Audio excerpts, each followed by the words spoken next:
आज हम पढ़ेंगे भारतीय दर्शन के में कार्य कारण के प्रमुख सिद्धांत। ये है क्यों, ये कहीं टॉपिक नहीं है, बीच में हमें टर्म्स मिलेंगे, वो टर्म हमको परेशान ना करें, तो इसलिए हम अलग से उसको पढ़ लेते हैं, फिर बाद में आगे टॉपिक कंटिन्यू करेंगे। ये मुख्यतः दो भागों में बांटा गया है। आधार क्या है, रीज़न क्या है, क्यों वजह हम क्यों ये पढ़ रहे हैं। इसमें क्या है, जब कोई काम हो रहा होता है, जब कोई काम हुआ होता है, तो जिस चीज़ से वो होता है, क्या उसमें ये पहले क्वालिटी मौजूद थी, या पहले करने की ताकत मौजूद थी कि नहीं। अगर थी तो फिर अगर जो थी, जो मानते हैं कि थी, तो उसकी अलग अपने मतलब रीज़न से देते हैं।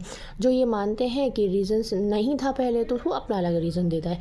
इस बिहाफ पे, इस वजह से दो भागों में बांटा गया है इसको। पहला होता है सत्कार्यवाद। सत्कार्यवाद होता है थ्योरी ऑफ प्री एग्जिस्टेंस, मतलब जैसे कि ये मानता है कि अगर कोई काम किसी चीज़ से हुआ है, जैसे फॉर एग्ज़ाम्पल, अभी एग्ज़ाम्पल मैं बाद में बताऊंगी।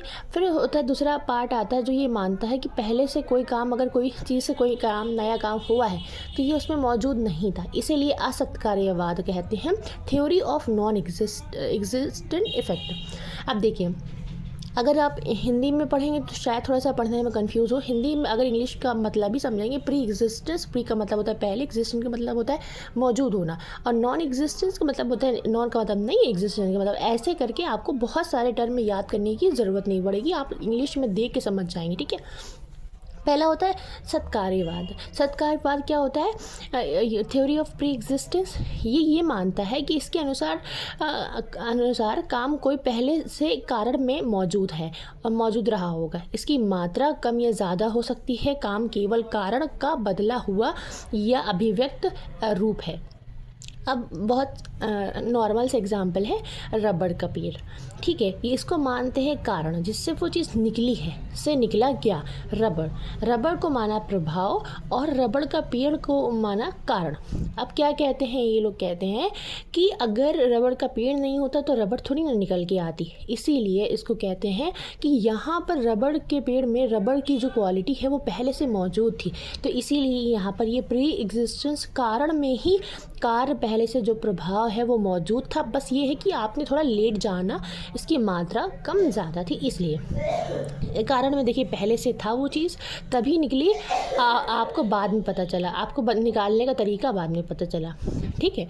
तो रबड़ का पेड़ जो कारण है, ये कहाँ से आया। अब ये सवाल होता है कि अब कोई पूछेगा ना कि चलो ठीक है, मान लिया रबड़ के पेड़ से रबड़ आ गया, पर रबड़ का पेड़ कहाँ से आया। तो इसके लिए वो क्या कहते हैं, जो भारतीय दर्शन जो ये मानते हैं कि थ्योरी ऑफ प्री एग्जिस्टेंस, उसका पेड़ का कारण जो है वो प्रकृति को मानते हैं, हर चीज़ को, जिसका कारण उनको लगता है कि कोई कारण है, वो मौजूद कहाँ से पैदा हुआ या कहाँ से बना, वो उसको प्रकृति मान लेते हैं। इसके जो समर्थक हैं, मेन समर्थक हैं, वो सांख्य दर्शन और वेदांत दर्शन जो है, इस बात की वो करते हैं, को अहमियत देते हैं, ठीक है।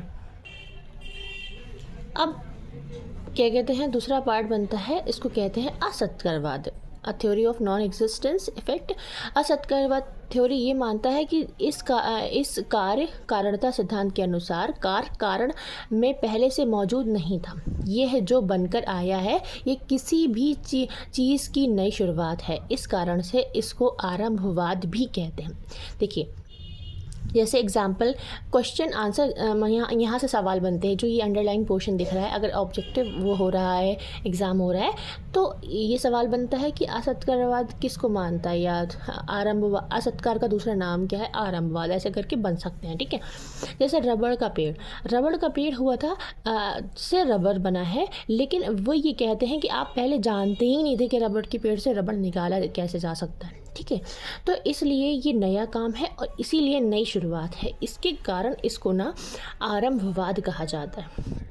आरंभवाद का मतलब होता है शुरुआत होना। अब इसकी जो मेन समर्थक हैं, जो मानने वाले हैं कि क्या नहीं, कोई भी चीज़ पहले से एग्जिस्ट नहीं करती थी, उसके मेन मानने वालों में से न्याय दर्शन और वैशेषिक दर्शन कहलाएंगे। इनका अपना रोल है।